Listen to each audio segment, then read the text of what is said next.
Dear students, आज हम आपको BSc second year paper second जिसके अंतर्गत आज हम आपको पढ़ा रहे हैं यूनिट 4 जिसका टॉपिक है लर्निंग एंड बिहेवियर। तो हम पिछले वीडियो में इसके बारे में आपको बता चुके हैं। आज हम लर्निंग एंड बिहेवियर के अंतर्गत जो थोरपे द्वारा दिया गया लर्निंग का क्लासिफिकेशन उसके बारे में आपको बताएंगे कि थोरपे के अनुसार अधिगम को 6 प्रकारों में बांटा गया है। नंबर 1 स्वाभाविकरण, नंबर 2 चिर प्रतिष्ठित प्रानुकूलन, नंबर 3 जांच एवं भूल विधि, नंबर 4 गुप्त या अभिव्यक्त ज्ञान, नंबर 5 अंतर्दृष्टि अधिगम, नंबर 6 अध्ययन या इम्प्रिंटिंग। तो हम यहाँ पर सबसे पहले स्वाभाविकरण के बारे में आपको डिटेल्स में बताते हैं कि स्वाभाविकरण सबसे सरल टाइप का लर्निंग प्रक्रिया है। जब एनिमल को बार बार एक तरह का उद्दीपन दिया जाता है तो उसके बाद में अगर उसे कोई रिवार्ड या पनिशमेंट न मिले तो उद्दीपन के प्रति जंतु द्वारा प्रकट की गई रिएक्शन की प्रवृत्ति बहुत ही क्षीण हो जाती है और जंतु उसके प्रति धीरे धीरे जो अभिक्रिया है, जंतु का एक्शन है, वो धीरे धीरे लुप्त हो जाता है। कांच के फर्श पर चल रहे स्नेल घोंघा को अगर किसी वस्तु से छूने पर वह अपने के कवच को अंदर खींच लेता है। जब बार बार जब किसी प्रकार उद्दीपित किया जाता है, जब बार बार स्नेल या घोंघे को जब बार बार उद्दीपित किया जाता है तो वह इसके प्रति अभ्यस्त हो जाता है, वह इसके व्यवहार में भी धीरे धीरे शिथिलता आ जाती है और बाद में वह उद्दीपन के प्रति कोई अभिक्रिया व्यक्त नहीं करता। इस प्रकार के अधिगम को स्वाभाविकरण कहते हैं।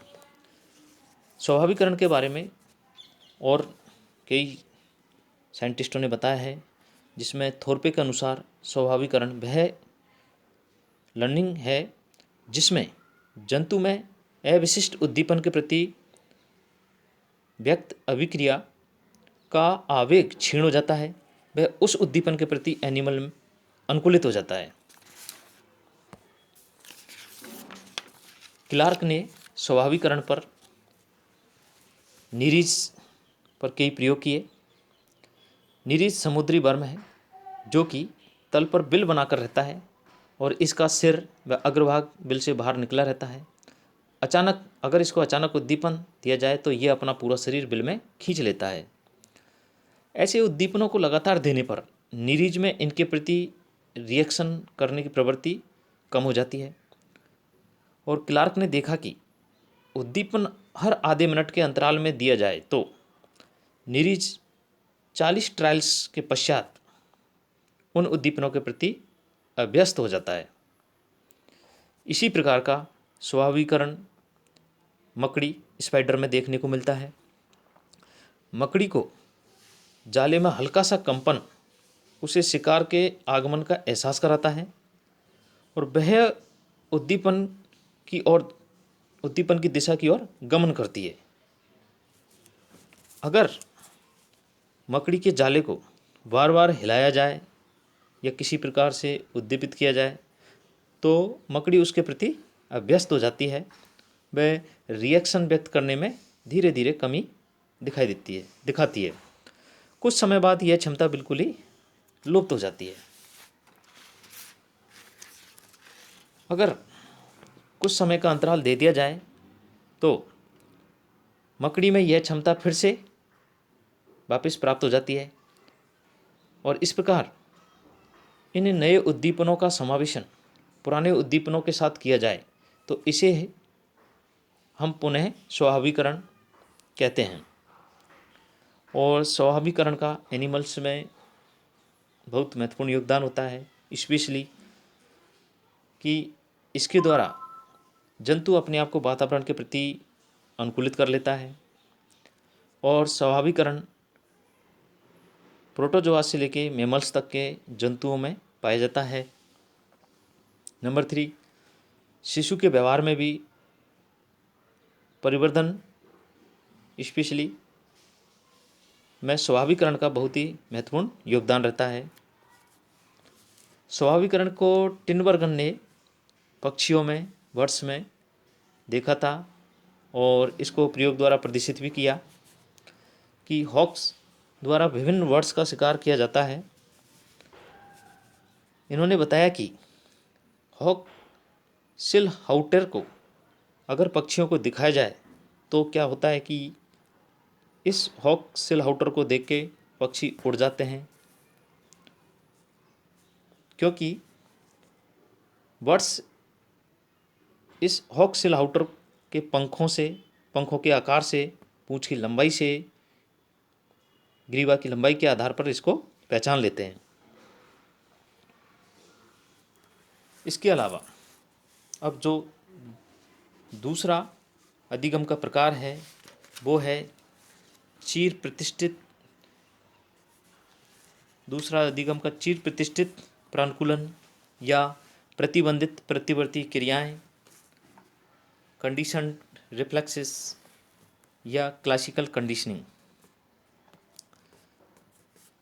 इसको इयान पावलोव नाम के एक वैज्ञानिक ने इसको दिया था। ये एक रूसी वैज्ञानिक थे और उन्होंने इसको समझाने के लिए कुत्तों पर कई प्रयोग किए।